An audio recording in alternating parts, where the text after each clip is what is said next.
کہ بغیر دلیل کے، دلیل پوچھے بغیر آپ محض کسی شخص کی اتھارٹی پر ایک بات کو اللہ کی بات، دین کی بات کہہ کر قبول کر رہے ہیں، یہ حیثیت صرف رسول اللہ صلی اللہ علیہ وسلم کو حاصل ہے۔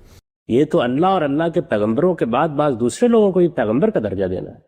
سلامتی ہے ان آنکھوں پہ جو ہدایت پہ نظریں جمائے بیٹھی ہیں، ان کانوں پہ جو ذکر خیر کے منتظر رہتے ہیں، اور ان قدموں پہ جو ہدایت کی راہ پہ گامزن ہیں۔ میرا یہ کویسچن ہے کہ جب ہمارے امام ابو حنیفہ، امام مالک، امام شافعی، امام احمد بن حنبل سب اس بات پر متفق ہیں، اور سارے بڑے بڑے علماء اور اماموں کا یہ اجماع ہے کہ غیر شادی شدہ جب زنا کرے گا تو اس کو جو ہے 100 کوڑے مارے جائیں گے اور شادی شدہ کو سنسار کیا جائے گا، تو یہ کیسے ان سارے علماء اور اماموں کی رائے کو ریجیکٹ کر رہے ہیں جبکہ یہ پوری اجماع ہے، یہ متفقہ اجماع ہے؟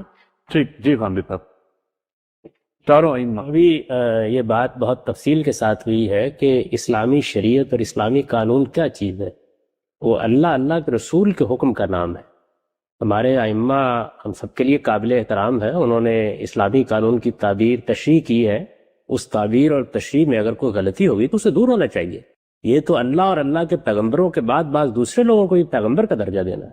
وہ انسان تھے، انہوں نے ہماری بڑی خدمت کی ہے اور ہمارے قانون کے بارے میں بہت سی اعلیٰ درجے کی تصنیفات پیچھے چھوڑی ہیں، بہت اعلیٰ علمی کام چھوڑا ہے، اس سے ہمیں استفادہ کرنا چاہیے۔ لیکن یہ بات کہ وہ غلطی نہیں کر سکتے، یہ میری سمجھ میں نہیں آتی۔ میں نے اس کے اوپر جو تنقیدیں کی ہیں وہ چھپی ہوئی موجود ہیں، آپ اس کو پڑھیے اور یہ دیکھیے کہ ان تنقیدوں میں کوئی وزن ہے یا نہیں ہے۔ امام ابو حنیفہ، امام مالک، امام شافعی، امام احمد بن حنبل سب ہمارے ائمہ ہیں، لیکن یہ سب کے ساتھ انسان ہے، ان میں سے پیغمبر کوئی بھی نہیں تھا۔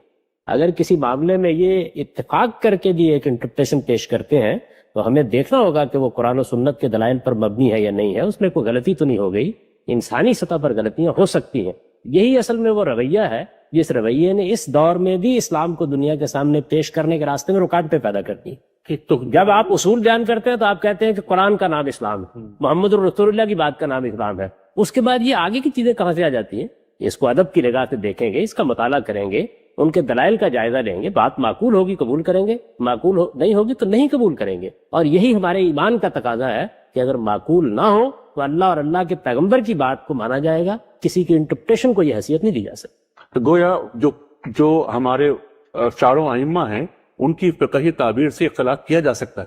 جی چاروں ائمہ کیا 12,000 ائمہ ان کی تعبیر سے بھی اختلاف کیا جا سکتا ہے، وہ سب کے سب انسان ہے۔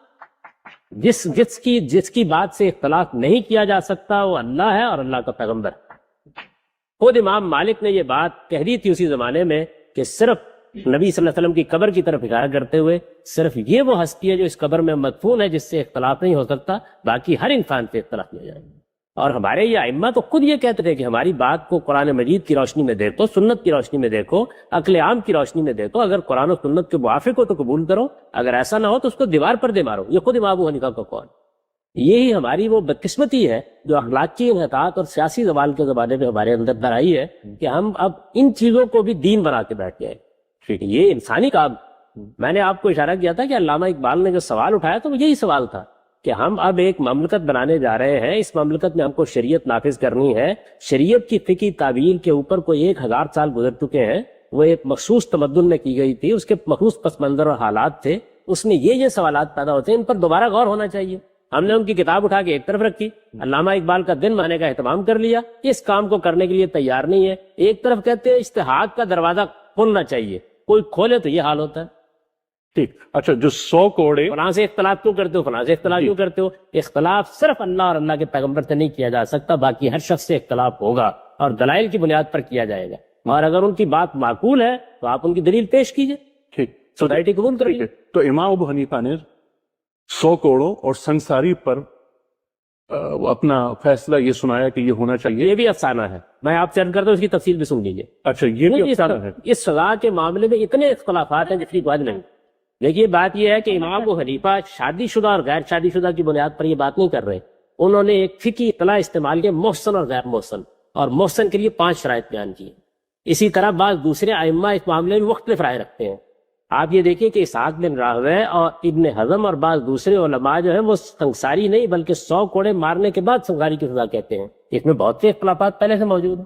یہ بات بھی اصل میں ہمارے یہاں مشہور ہو گئی ہے، یعنی انہوں نے ایک قانون کو انٹرپریٹ کیا ہے، اس کے اندر بے پناہ اختلافات، ان اختلافات میں کسی کی بات صحیح ہو سکتی ہے، کسی کی غلط ہو سکتی ہے. ان کو اگر ان جزیات میں اختلاف کرنے کا حق تھا تو ہم کو کیوں حق نہیں؟ ہم کو بھی حق حاصل. بالکل کلی دلیل کی بنیاد پہ اختلاف کریں گے، غلطی ہوگی تو واضح کریں گے، ادب کے ساتھ کہیں گے کہ جناب آپ کی یہ بات ہماری سمجھ میں نہیں. ہماری امت کا ایک بہت ہی معرکۃ الآراء، بڑا ہی مشکل مسئلہ ہے. ہم یہ دیکھتے ہیں کہ دو پورے مکاتب فکر اس کے نتیجے میں وجود میں آئے. تقلید کی شرعی حیثیت کا مسئلہ بہت ڈومیننٹ نقطہ نظر ہے. کہا جاتا ہے کہ تقلید لازم ہے، واجب ہے، چاروں ائمہ میں سے کسی ایک کی کرنی ہے. ایک دوسرا نقطہ نظر ہے کہ شخص کی تقلید نہیں کرنی، کسی فکر کی، سلف کے اجماعی فہم کی تقلید کرنی ہے.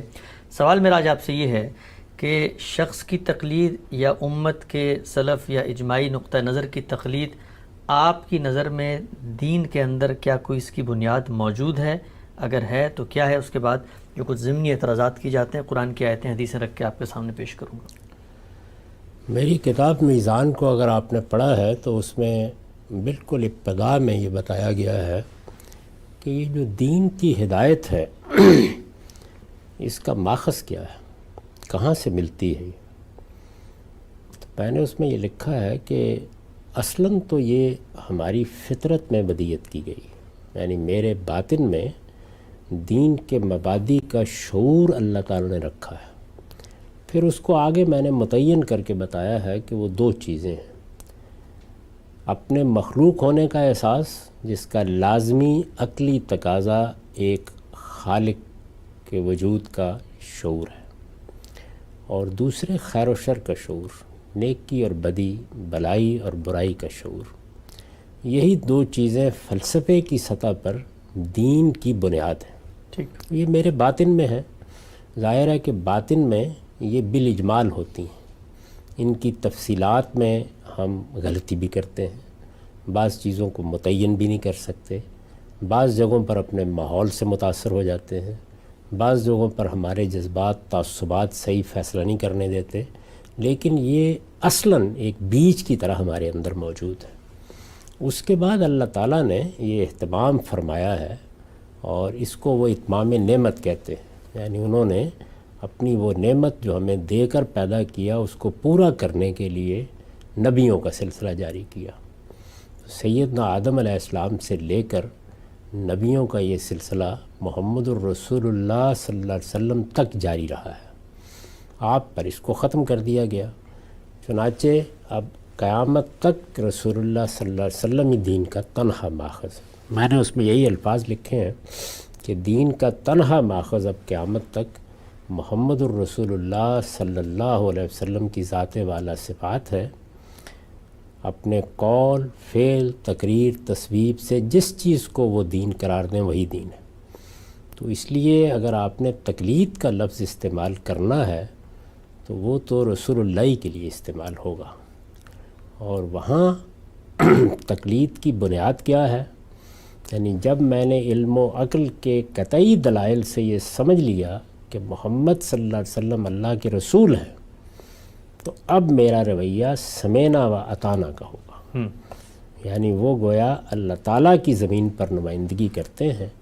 وہ جب یہ کہہ دیں گے کہ یہ اللہ کا حکم ہے، یہ اللہ کی ہدایت ہے، اللہ یہ چاہتا ہے، اللہ تعالیٰ اس کو پسند کرتا ہے، تو میرے لیے وہ پھر حتمی حجت بن جائے گی. رسول اللہ صلی اللہ علیہ وسلم کے سوا کسی شخص کے بارے میں یہ خیال کرنا کہ میں اس کی بات بغیر کسی دلیل کے ماننے کا پابند کر دیا گیا ہوں، یہ کسی طرح بھی قابل قبول نہیں ہو سکتا.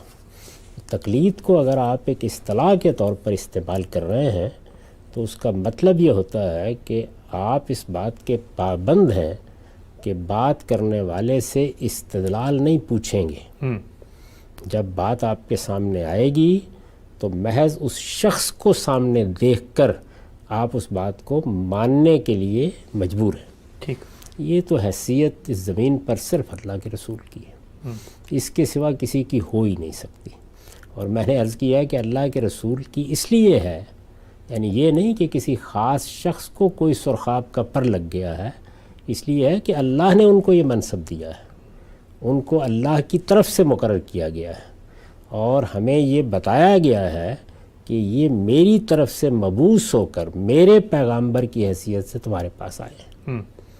تو اگر آپ تقلید یعنی اس معنی میں تقلید، ایک تو تقلید کا لفظ عام استعمال میں پیروی اتباع کے لیے استعمال ہو جاتا ہے، وہ اس کا عمومی استعمال ہے، لیکن اصطلاحی مفہوم میں تو اس کا مطلب ہی یہ لیا جاتا ہے کہ بغیر دلیل کے، دلیل پوچھے بغیر آپ محض کسی شخص کی اتھارٹی پر ایک بات کو اللہ کی بات، دین کی بات کہہ کر قبول کر رہے ہیں۔ یہ حیثیت صرف رسول اللہ صلی اللہ علیہ وسلم کو حاصل ہے، اس میں کوئی تردد کسی مسلمان کو نہیں ہونا چاہیے۔ ادنا درجے میں بھی اگر کسی اور کو یہ حیثیت دی جائے گی تو یہ دین میں پیغمبر کے ساتھ شراکت پیدا کرنا ہے، اس کو گوارا نہیں کیا جا سکتا۔ یہ ہے اصولی بات۔ اس کے بعد اب ہماری عملی زندگی کے کچھ مسائل ہیں۔ عملی زندگی کے مسائل یہ ہے کہ محمد الرسول اللہ صلی اللہ علیہ وسلم تو اس وقت ہمارے سامنے موجود نہیں ہے، یعنی یوں نہیں ہے کہ جب ہمیں دین کی کوئی بات پوچھنی ہو تو ہم جائیں دروازہ کھٹکھٹائیں، جیسے سورہ حجرات میں تصویر آتی ہے، اور حضور باہر تشریف لائیں اور ہم پوچھ لیں۔ ٹھیک، یہ تو خود رسول اللہ صلی اللہ علیہ وسلم کے زمانے میں بھی ہر شخص کے لیے ممکن نہیں تھا۔ یعنی اگر کچھ لوگ مدینے میں تھے یا کبھی کوئی وفد بنا کے باہر سے آ گئے تو یہ سعادت ان کو حاصل ہو جاتی تھی، ورنہ ان تک بھی براہ راست رسائی کے مواقع نہیں تھے۔ اس میں پھر کیا ہوتا ہے؟ اس میں ہوتا یہ ہے کہ ہمارے پاس یہ دین لوگوں کی وساطت سے پہنچتا ہے۔ اس کو دو حصوں میں تقسیم کر لیجئے۔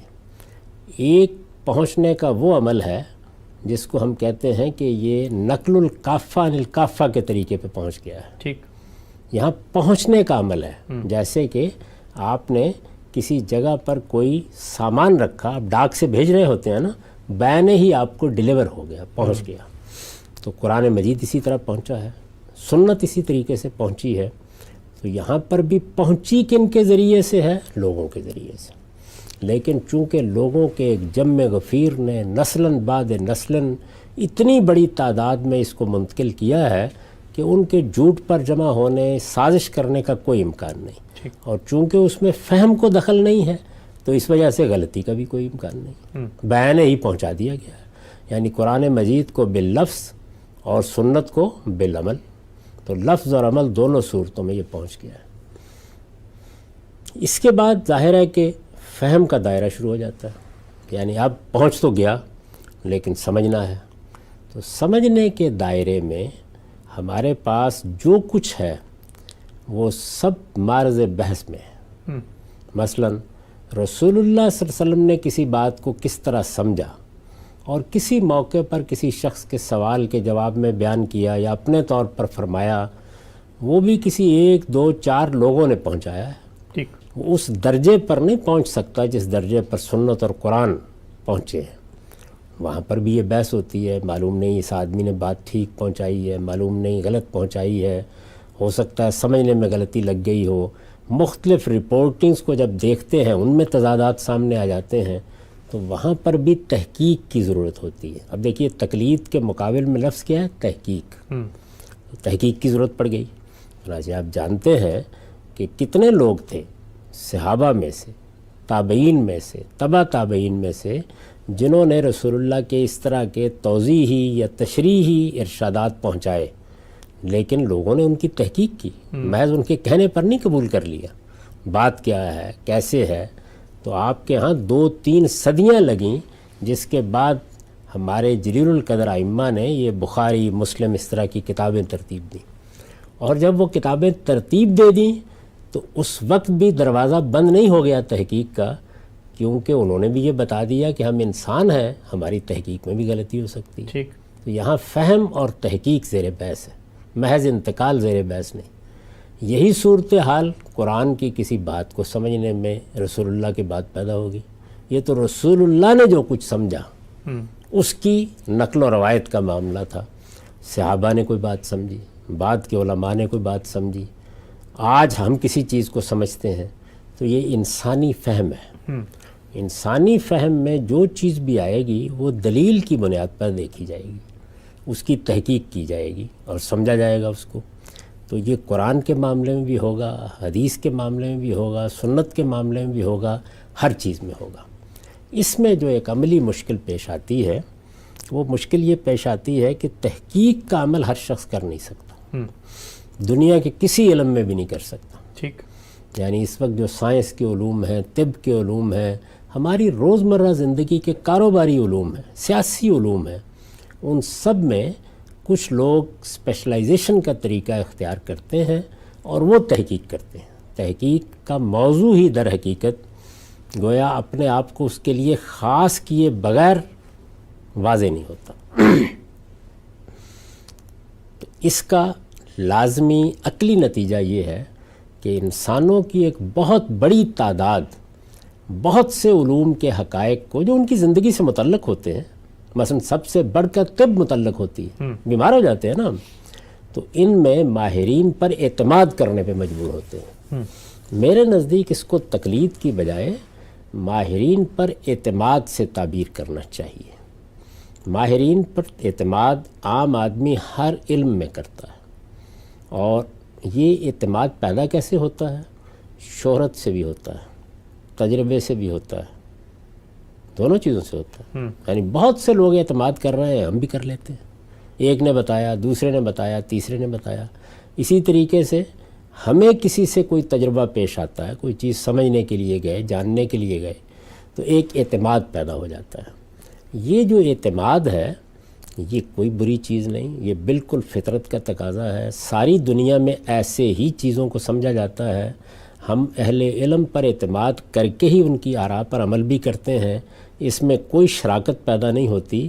یہ اعتماد اگر آپ لفظ اعتماد کی تحلیل کریں تو اس پر مبنی ہوتا ہے کہ انہوں نے اس فن میں یا اس علم میں زندگی لگائی ہے، کام کیا ہے، لہٰذا ان کی بات سمجھ میں آنی چاہیے یا اس بات کو قبول کرنا چاہیے۔ یہ جو اعتماد پیدا ہوتا ہے یہ انسانی سطح کا اعتماد ہے، یعنی یہ وہ اعتماد نہیں ہے جو ہم نے اللہ کے پیغمبر پر کیا ہے کہ غلطی وہاں ہو ہی نہیں سکتی۔ یہ اعتماد ایک عمومی اعتماد ہوتا ہے، کوئی دوسرا صاحب علم اس کی طرف متوجہ کرتا ہے کہ یہاں غلطی ہوئی ہے، ٹوٹ جاتا ہے توجہ دلانے کے نتیجے میں۔ تو عام آدمی بھی اگر آپ غور کریں تو تمام علوم میں اسی طرح کرتا ہے، یعنی وہ عام حالات میں اعتماد کی بنیاد پر آراء بھی قائم کرتا ہے، دوا بھی لے لیتا ہے، ایک ڈاکٹر کے پاس بار بار جاتا بھی ہے، لیکن کسی وجہ سے اگر اس کا اطمینان نہیں ہوتا یا عدم اطمینان پیدا کر دیا جاتا ہے تو وہ فوراً غور کرنے کے لیے تیار ہو جاتا ہے۔ ٹھیک، تو اعتماد سے اعتماد کی طرف انتقال جاری رہتا ہے۔ اچھا، ساری دنیا کی تاریخ میں ایسا ہی ہوا ہے، یعنی علوم میں ایسا ہی ہوتا ہے۔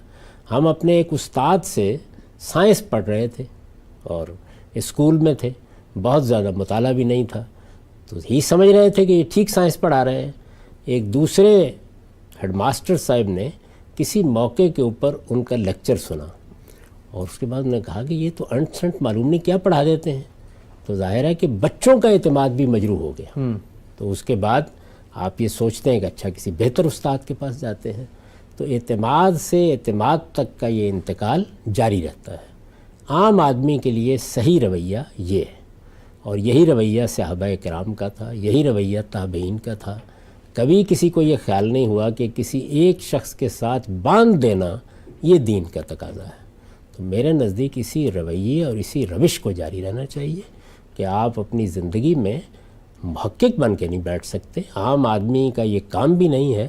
اور تجربے کی بات یہ ہے کہ عام آدمی اگر صحیح کمپیٹنس پیدا کیے بغیر یا صحیح اہلیت پیدا کیے بغیر تحقیق کرنے بیٹھ جائے تو ممکن ہے کہ لوگوں کو مار ڈالے۔ ویسے تو میں نے دیکھا ہے کہ بہت سے دیہات میں کویکس ہوتے ہیں، بڑے اعتماد کے ساتھ دوائیں دے رہے ہوتے ہیں، لیکن وہ لوگوں کو برباد کر ڈالتے ہیں۔ تو اس لیے عام آدمی کے لیے صحیح راستہ یہی ہے کہ وہ اپنے اعتماد کو عقل کی روشنی میں، علم کی روشنی میں، تجربے کی روشنی میں منتقل کرتا رہتا ہے، اور یہی اس کی تحقیق ہے، وہ اس سے زیادہ کر نہیں سکتا۔ تو اس کو آپ دو حصوں میں بانٹ لیجئے۔ وہ لوگ جن کے پاس اہلیت ہے، جو کسی علم میں اختصاص رکھتے ہیں، ان کے لیے تو تقلید کا یا اعتماد کا لفظ بھی گالی ہے۔ وہ کیوں کریں گے؟ ان کا کام یہ ہے کہ جہاں انہیں کوئی سوال پیدا ہوگا وہ خود تحقیق کریں گے اس کی، اور کرنی چاہیے۔ یعنی سوال پیدا ہو گیا، اشکال پیدا ہو گیا، سامنے آ گیا، اب میں کیوں تحقیق نہیں کروں گا اگر میں اہلیت رکھتا ہوں؟ عام آدمی یہی کرے گا کہ ایک جگہ کے اوپر یا ایک طبیب کے پاس یا ایک عالم کے پاس یا ایک استاد کے پاس اس کو کچھ اضطراب ہے، سمجھ میں نہیں آئی بات اس کی، تو وہ کسی دوسرے کے ساتھ اس کو کنسلٹ کرے گا، تیسرے سے کرے گا. اور یہی معاملہ ہم تمام علوم فنون میں کرتے ہیں.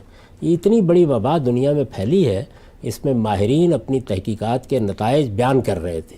پہلی مرتبہ ہم نے پچھلے 1.5-2 سال میں دیکھا کہ یہ نتائج کیسے لمحے لمحے میں تبدیل بھی ہوتے ہیں. یعنی ان میں وہ استحکام نہیں تھا جو برسوں کی تحقیق کے نتیجے میں پیدا ہو جاتا ہے، تو اس میں آراء بھی بدل رہی تھی، نقطہ نظر بھی بدل رہے تھے، اور اسی طریقے سے ایک کے بعد دوسری اطلاع میں عام لوگ شفٹ بھی کر رہے تھے. لیکن اسی طرح کرتے ہیں، یعنی بہت سے ماہرین کی آراء دیکھیں گے، بہت سی باتیں سنیں گے، مزید تردد پیدا ہو تو اس کو دیکھیں گے. تو عام آدمی کا رویہ یہ ہے اور علماء کا رویہ وہ ہے. تو اس میں جو لفظ آپ نے تقلید بولا ہے وہ تو کسی جگہ بھی نہیں ہونا چاہیے. اور سچی بات یہ ہے کہ یہ جو تقلید کا تصور پیدا ہوا یہ کوئی مذہبی تصور تھا بھی نہیں. اچھا، یہ حقیقت میں ایک انتظامی مسئلہ تھا. یعنی مسلمانوں نے جب اپنی ایک بڑی سلطنت قائم کر لی تو اس بڑی سلطنت میں اب فیصلے ہونے ہیں. یہ فیصلے عدالتوں نے کرنے ہیں، قاضیوں کا تقرر کر دیا گیا ہے. تو آپ قانونی نظام کو انتشار کے سپرد نہیں کر سکتے. اس میں یہ اس طرح کی بات کی گئی کہ اب انتظامی وحدت کا تقاضا ہے کہ تمام قاضی کسی ایک فقہ کے مطابق فیصلے کریں. یہی وجہ ہے کہ بہت بڑے پیمانے پہ ہم نے دیکھا کہ یہ سلطنت عباسیہ میں یا عثمانیوں کے ہاں یا پھر ان کے تحت جو سلطنتیں قائم ہوئیں، خوارزم شاہی تھے، سلجوقی تھے، مغل تھے، تو وہاں یہ حنفی فقہ کو شیوع ہو گیا. ایسی ہی صورت مغرب کے ممالک میں مالکی فقہ کو ہوئی. تو یہ انتظامی ضرورت تھی. اصلاً انتظامی ضرورت کے تحت بسا اوقات آپ کسی قانونی نظام کا لوگوں کو پابند کرتے ہیں. جیسے کہ ہم پاکستان میں ہمارا ایک مجموعہ تعزیرات ہے، اسی طرح کوئی قانون سازی ہو گئی ہے تو ہم اپنی عدالتوں کو پابند کرتے ہیں کہ وہ اس دائرے سے باہر فیصلے نہ کریں. تو تقلید پہ کوئی گفتگو بھی دینی لحاظ سے نہیں ہونی چاہیے. دینی لحاظ سے تقلید صرف پیغمبر کی ہے، باقی سب انسان ہیں، سب کے سب غلطی کر سکتے ہیں. اور عام آدمی کو بھی، عالم کے لیے تو یہ حرام کے درجے کی چیز ہے، لیکن عام آدمی کو بھی اعتماد کی بنیاد کے اوپر فیصلے کا حق ہے. وہ عمل کرے گا، کھٹک پیدا ہو جائے یا پیدا کر دی جائے تو اسے اپنا اعتماد منتقل کرنا چاہیے. یہ جزون بھی ہوتا ہے، کلی طور پر بھی ہوتا ہے. یعنی ایک مسئلے میں مجھے اطمینان نہیں ہوا، میں نے کسی دوسرے صاحب علم کی بات کو زیادہ موزوں، زیادہ قابل قبول پایا. اس میں عام طور پر یہ کہا جاتا ہے کہ لوگ اس میں اپنی خواہش کی پیروی کریں گے، تو میرے نزدیک خواہش کی پیروی سے روکنا یہ تذکیر اور نصیحت کا موضوع ہے. یہ اس کا موضوع نہیں ہے کہ لوگوں کو کسی رسی کے ساتھ یا کلادے میں باندھ دیا جائے. نہیں، ان کو فطرت کے راستے ہی پر چھوڑا جائے گا. ان کی تربیت کرنی چاہیے کہ وہ چیزوں کو دلیل کی بنیاد پر سنیں، قبول کریں اور اسی بنیاد پر فیصلے کریں. ان کا دلیل کی بنیاد پر فیصلہ اس سطح پر کبھی نہیں ہو سکتا جو محققین کی سطح ہے. وہ اسی طرح کرتے ہیں کہ ایک ظاہری طور پر چیزوں کو زیادہ معقول، زیادہ موزوں، زیادہ قابل عمل پاتے ہیں اور اس کے اوپر عمل کر لیتے ہیں. اعتماد مجروح ہوتا ہے تو اپنے اعتماد کو تبدیل کر لیتے ہیں. تو جو تقلید ہمارے ہاں کہی جاتی ہے یہ کوئی دینی چیز نہیں ہے، یہ اصل میں ایک انتظامی مسئلہ تھا. انتظامی ضرورت بھی اب ختم ہو چکی ہے، اس لیے یہ بحث بالکل بے معنی. ہم سب بہت ہی تفصیل سے آپ نے اس سوال اور اس مسئلے کے تمام پہلوؤں کا احاطہ کیا. کچھ ضمنی چیزیں میں پوچھنا چاہوں گا آپ سے. یہ جو آخر میں آپ نے بات فرمائی کہ بالعموم جو لوگ تقلید پہ اصرار کرتے ہیں ان کا یہی کہنا ہے کہ جب آپ نے عام آدمی کی طرف سے سفر کا آغاز کر دیا، پہلے تو یہ تھا کہ رسول اللہ کی بات علماء نے سمجھی، علماء پر اعتماد کر کے ایک آدمی نے ان کی تقلید یا پیروی کا عمل شروع کر دیا، تو اب معاملہ اوپر سے نیچے آ رہا ہے اور اس میں کسی انحراف، کسی ڈیویشن کا خطرہ نہیں ہے. لیکن جب عام آدمی کو آپ یہ کہتے ہیں کہ وہ اپنا اعتماد شفٹ کر لے، تو اس میں تو نہ تحقیق کی صلاحیت ہے، نہ تنقیق کی صلاحیت ہے، نہ وہ زبان جانتا ہے، نہ اس کو 17 علوم آتے ہیں. تو وہ یہ جو شفٹ کرنے کا عمل ہے اس کے پاس بنیاد کیا ہوگی؟ میں ایک چھوٹا سا آپ کو واقعہ بتا کر چاہوں گا، آپ اس پورے پہ تبصرہ کریں. کہتے ہیں کہ کسی بڑے عالم سے کسی عام آدمی نے کوئی مسئلہ پوچھا، انہوں نے بتایا تو اس نے کہا کہ اس کی دلیل کیا ہے؟ تو انہوں نے کہا بھئی تم مقلد ہو یا مجتہد؟ مجتہد ہو تو اجتہاد کرو، مقلد ہو تو پیروی کرو، کیونکہ تمہارے اندر تو دلیل کو انالائز کرنے کا مادہ ہی نہیں رکھا گیا. عام آدمی کے ہاتھ میں جب یہ سب کچھ دے دیا تو وہ تو کبھی ادھر، کبھی ادھر، کبھی ادھر. دیکھیے، استدلال کی 2 سطحیں ہوتی ہیں. ایک خالص فنی استدلال ہوتا ہے، اس میں کوئی شبہ نہیں کہ اس سطح پر اہل علم ہی رائے قائم کرتے ہیں، اور اب بھی جب وہ اعتماد کو منتقل کرے گا تو اہل علم سے اہل علم کی طرف ہی منتقل کرے گا، وہ تو اسی سطح پہ فیصلے کرتے ہیں۔ ایک وہ دلیل کی یا استدلال کی سطح ہے جس میں عام آدمی کو آپ بات سمجھاتے ہیں، یعنی مثال کے طور پر اگر کوئی بات اس کی سمجھ میں نہیں آ رہی اور آپ نے بتایا اس کو کہ اللہ کی کتاب میں یہ بات ایسے لکھی ہوئی ہے، اللہ کی کتاب کے ترجمے موجود ہیں، وہ ان کو دیکھ سکتا ہے، اگر نہیں سمجھے گا تو آپ سے سمجھ سکتا ہے کہ اس ترجمے سے کیا مراد ہے۔ کوئی حدیث ہے زیر بحث آ گئی ہے، سنت تو خیر ایک ایسی چیز ہے کہ جس کے بارے میں کوئی اختلاف ہی نہیں ہوتا، وہ مسلمان امت کے اندر شائع و ضائع ہے، تو عام آدمی اس سطح کی دلیل پوچھتا ہے۔ میرے نزدیک اس بیچارے نے بھی اسی سطح کی دلیل پوچھی ہوگی۔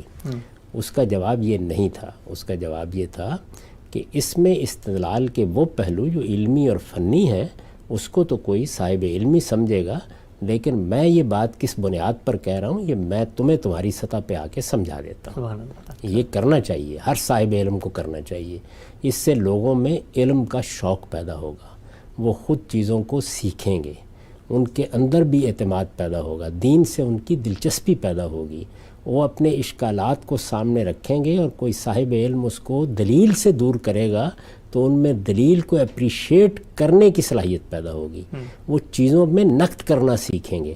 اور کیا بعید ہوتا ہے کہ کوئی بہت ذہین آدمی جو بظاہر ٹیکنیکلی ان علوم سے واقف نہیں ہے، اس کا کوئی سوال خود کسی بڑے عالم کو سوچنے پہ مجبور کر دے۔ تو اس کا بارہا تجربہ ہوا ہے، اچھے اکابر اہل علم نے، دین کے عارفین نے اس کو بیان کیا ہے کہ بعض اوقات کسی عام آدمی کے سوال نے، کسی کے اشکال نے، کسی کے تردد نے ہمارے اوپر ایک اور راز کھول دیا، یا علم کی کوئی اور بات روشن ہو گئی۔ تو میرے نزدیک اس میں صحیح طریقہ یہ ہے، عام آدمی اگر اطمینان نہیں محسوس کرے گا تو اس کا یہ عدم اطمینان پہلے مرحلے میں آپ سے ہوگا۔ آپ اصرار کریں گے کہ تم اس دائرے سے باہر نہیں جا سکتے تو پھر وہ آہستہ آہستہ دین پر عدم اطمینان کی صورت اختیار کر لے گا۔ اس وقت اگر آپ دیکھیں تو ہمارے معاشرے میں خاص طور پر ہماری نئی نسلیں، پڑھے لکھے لوگ، وہ دین کے معاملے میں عدم اعتماد کا شکار ہو گئے، بڑی تعداد ہے، آنکھیں بند کر لیں تو الگ بات ہے، لیکن بہت بڑی تعداد ہے۔ آپ کسی ملک میں چلے جائیں، آپ کو نئی نسل میں پڑھے لکھے لوگوں میں ایک بہت بڑی تعداد ایسے لوگوں کی ملے گی۔ اس کی بنیادی وجہ کیا ہے؟ ہمارے علماء کا یہ رویہ۔ اگر آپ اس طریقے سے لوگوں سے کہیں گے کہ یا تو مجتہد بنو، یعنی یہ سب کام چھوڑو، دکان بند کرو، طبیب ہو تو اپنا کلینک بند کرو، جاؤ تحقیق کرو، یہی کہا گیا نا اس جواب میں، مجتہد بنو جا کے، بن نہیں سکتا ہر آدمی، اچھا ورنہ میں تمہیں سمجھانے کے لیے بھی مکلف نہیں۔ تو اگر آپ یہ جواب دیں گے تو کچھ دیر کے بعد آدمی کہے گا کہ ایک رسول تو آپ نے منوا لیا، اگر مجھے یہ ہر روز ایک کو رسول ماننا ہے تو بہتر یہ ہے کہ پھر میں آزادانہ زندگی بسر کرتا ہوں۔ تو میرے بھائی، یہ جو ایک ڈاکٹر سے بھی اگر آپ پوچھتے ہیں کہ آپ کی بات میری سمجھ میں نہیں آ رہی، تو وہ آپ کو شفقت سے سمجھانے کا پابند ہے۔ یہ ایک بڑے عالم کا اصلی کمال ہے کہ وہ عام آدمی کی سطح پر آ کر اس کو مطمئن کر سکے کہ یہ بات ہم اس اصول پر کہہ رہے ہیں، ورنہ اصل میں وہ محض چیزوں کو یاد کر لینے والا عالم ہے، اس کے ہاں وہ فکر نہیں پیدا ہوا کہ جس میں چیزوں کی تحلیل کر کے آپ عام آدمی تک اس کو لا سکتے ہیں۔ ٹھیک، تو میرے نزدیک صحیح رویہ یہ ہے۔ اچھا، ہم سے بھی بتائیے گا، ابھی آپ نے فرمایا کہ عام آدمی کو تردد لاحق ہوا، اپنے کسی صاحب علم کی بات سے مطمئن نہیں ہوا تو وہ اعتماد شفٹ کر لے گا۔ اب جب وہ اعتماد شفٹ کرتا ہے، مثلا ایک مسئلے میں اس کا اعتماد ایک عالم پہ تھا، دوسرے مسئلے میں اعتماد نہیں ہوا، شفٹ کر کے کہیں اور چلا گیا۔ اب پہلے مسئلے میں تو عالم ایک پورے تصور، ایک پورے اصولوں کے تحت دین کو سمجھ رہا ہے، دوسرے عالم کے پاس گیا، وہ اپنے تصورات سے دین کو سمجھ رہا ہے، اس کے اپنے اصول فہم دین ہیں۔ تو اب یہ تو عام آدمی تو پھر کانٹرڈکشن میں چلا گیا، ایک مسئلے میں دوسرے اصول دین پہ اپلائی کر کے ایک نتیجہ لے لیا، اور دوسرے مسئلے میں تو ہر جگہ پر ہر مسئلے میں نئے اصول دین، نئے تفہیم کے ساتھ وہ دین کو سمجھ رہا ہے، تو یہ تو پھر زیادتی ہے۔ ہر عالم اس کا پابند ہے کہ وہ اپنے اصول میں کنسسٹنٹ ہو، یعنی اگر کسی عالم کے ہاں اصول میں اس نوعیت کا استحکام نہیں ہے تو وہ ہوچ پوچ باتیں کرتا ہے۔ یہ عالم کے لیے ضروری ہے، عام آدمی کو اس کا پابند کس نے کیا ہے؟ وہ تو اس کی صلاحیت ہی نہیں رکھتا۔ عام آدمی وہی کرے گا جو صحابہ کرتے تھے، تابعین کرتے تھے۔ ایک بات پوچھی ایک شخصیت سے یا ایک بڑے آدمی سے اطمینان نہیں ہوا، کسی دوسرے سے پوچھ لی.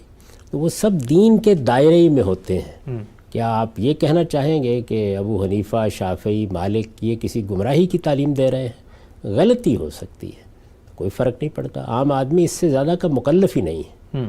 یعنی عام آدمی نے جب ایک ہی شخص کا انتخاب کیا تو اس ایک ہی شخص کا انتخاب کرنے میں بھی اس کا امکان تو موجود ہے نا کہ اس ایک شخص نے بہت سے معاملات میں غلط رائے قائم کی ہو سکتا ہے نا یہ. تو اگر وہاں آپ اس کو مان رہے ہیں تو یہاں بھی کوئی حرج نہیں. اچھا، غلطی ہو گئی، اس سے کیا فرق پڑتا ہے؟ عام آدمی کو کیا اللہ کے پیغمبر نے اس کا مکلف کیا کہ تم نے ہر چیز کو اس کے اصلی، اصولی اور اس کے بنیادی مواقف کے اندر رکھ کر جاننا اور سمجھنا ہے؟ وہ ایسے نہیں سمجھتا. تو اللہ تعالیٰ نے جو اصول بیان کیا وہ یہ ہے کہ یبلوکم فی ما آتاکم. اللہ امتحان بھی اتنا ہی کر رہا ہے جتنا اس نے دیا ہے. جس کے پاس اعلیٰ درجے کا علم ہے، علمی صلاحیت ہے، اس کا کام ہے وہ تحقیق کرے. وہ اس کے لیے جواب دہ ہوگا کہ اس نے کھٹک کے باوجود تحقیق کیوں نہیں کی. اور میں یہ جو کھٹک کے باوجود بات کر رہا ہوں، ایسے بیسیوں مسائل ہوتے ہیں جن کے بارے میں ایک بڑے سے بڑا عالم زندگی بھر کوئی کھٹک نہیں محسوس کرتا، اور وہ پہلے سے جو علماء کی آرائیں ہیں انہی پر عمل کر رہا ہوتا ہے. عام آدمی بھی ایسے ہی کرتا ہے. کوئی کھٹک پیدا ہو گئی، کھٹک تو اصل میں پہلے مرحلے میں ایک عالم کے بیان سے ہوگی. آپ اس کھٹک کو دور نہیں کریں گے، وہ کانٹا نکالیں گے نہیں، وہ اصل میں دین کا کانٹا جا کے چپ جائے گا. تو اس لیے یہ کبھی بھی نہیں کرنا چاہیے، اور اس سے کوئی قیامت نہیں آئے گی. عام لوگ ایسے ہی کرتے ہیں. ایک معاملے میں انہوں نے سیدنا علی کی رائے کو بہتر سمجھا، دوسرے میں سیدنا صدیق کی، تیسرے میں سیدنا عبداللہ بن مسعود کی. صحابہ کرام میں آپ دیکھیں، آثار کی کتابوں میں بالکل ایسے ہی لوگ رائے قائم کرتے ہیں. انہوں نے عمل کرنا ہوتا ہے. البتہ کہیں اعتماد مجروح ہو جائے تو پھر ظاہر ہے کہ توجہ دلانی چاہیے، اور خود آدمی کو بھی توجہ کرنی چاہیے کہ وہ بہتر راستہ اختیار کرے. اور تھوڑی بہت تحقیق کرنے کی صلاحیت بھی لوگوں میں ہوتی ہے. تاہم عام آدمی اس کا بالکل مکلف نہیں ہے کہ وہ ایک نظام فکر کے اندر رہ کر آرا قائم کرے. یہ عالم کی ضرورت ہے. عالم اگر ایسا نہیں کرتا تو وہ عالم نہیں ہے. ٹھیک ہے. ہم سب آخری سوال آج کی نشست کے حوالے سے دو نقطہ ہے نظر. پہلے پہ تو بہت وضاحت سے آپ نے بات بیان کر دی کہ کسی شخص کی تقلید نہیں ہے، اعتماد شفٹ ہوگا، آدمی کا اپنا سفر ہے، پیروی پیغمبر کی تقلید صرف ان کی دین کا تنہا ماخذ. یہ جو دوسرا نقطہ نظر ہے ہمارے ہاں اہل حدیث نقطہ نظر کہا جاتا ہے، یا سلف کا نقطہ نظر، سلفی نقطہ نظر کہا جاتا ہے. تقلید شخصی کا تو انکار ہے، لیکن وہ کہتے ہیں کہ اس سے نکلیں، پوری امت کا جو فہم ہے کم سے کم اس کے سامنے سرنڈر کر دیں. تو وہاں پھر ایک بڑے دائرے میں تو تقلید ہو رہی ہوگی نا. دیکھیے، یہ آپ ایک جگہ سے دوسری جگہ چلے گئے تو تقلید کے مدارج تو ہمارے ہاں رائج ہیں. مثلا بعض لوگ یہ کہتے تھے اور اصرار کرتے تھے اور اب بھی کرتے ہیں کہ آپ کسی ایک امام کی بات مانیں گے. بعض لوگ کہتے ہیں کہ نہیں ٹھیک ہے، آپ ائمہ اربعہ کے اندر رہیں گے. اور بعض اس سے آگے بڑھ کے کہتے ہیں کہ جو سلف کی انٹرپریٹیشن ہے اس سے آپ نہیں نکلیں گے. تو یہ تینوں درجے تقلید ہی کے درجے ہیں بنیادی طور پر. اسی لیے میں نے ابتدا یہاں سے کی تھی بات کی کہ یہ تقلید، یہ پیروی، یہ اتباع، یہ صرف اللہ کے رسول کی ہوتی ہے، اور علم کی سطح پر ان میں سے کوئی رکاوٹ بھی نہیں پیدا کی جا سکتی. یعنی سلف کا فہم ہے تو وہ بھی کسی دلیل پر مبنی ہوگا. یعنی سلف براہ راست تو اللہ سے کوئی چیز حاصل نہیں کریں گے نا. ان کے فہم کی بنیاد یا قرآن کی کوئی آیت ہوگی یا کوئی حدیث ہوگی، کوئی چیز ہوگی نا. میں نے عرض کر دیا کہ جہاں تک مسلمانوں کے اندر سنت عملی کا تعلق ہے اس میں تو اختلاف کی گنجائش ہی نہیں، وہ تو اپنی جگہ طے ہے. لیکن یہی چیزیں ہیں، کسی حدیث کا فہم، قرآن کی کسی آیت کا فہم، تو وہ فہم جس چیز کا ہے وہ ہمارے پاس موجود ہے تو ہم اس کا جائزہ لیں گے. تو اس لیے کسی کا فہم کبھی بھی ہمارے لیے حجت نہیں ہو سکتا. وہی اعتماد کی بات ہے، اور اعتماد کی بات میں ظاہر ہے کہ یہ بھی ٹھیک ہے کہ کوئی آدمی یہ فیصلہ کر لے کہ میں زیادہ اعتماد ابو حنیفہ پہ رکھتا ہوں رحمۃ اللہ علیہ، یا شافعی پہ رکھتا ہوں، کوئی حرج کی بات نہیں، زیادہ اعتماد. لیکن اس کو تقلید کا موضوع نہ بنائے. اعتماد ہے، عمل کر رہا ہے، کہیں کھٹک پیدا ہوگی یا کی جائے گی تو اپنے موقع پر نظر ثانی کر لے گا.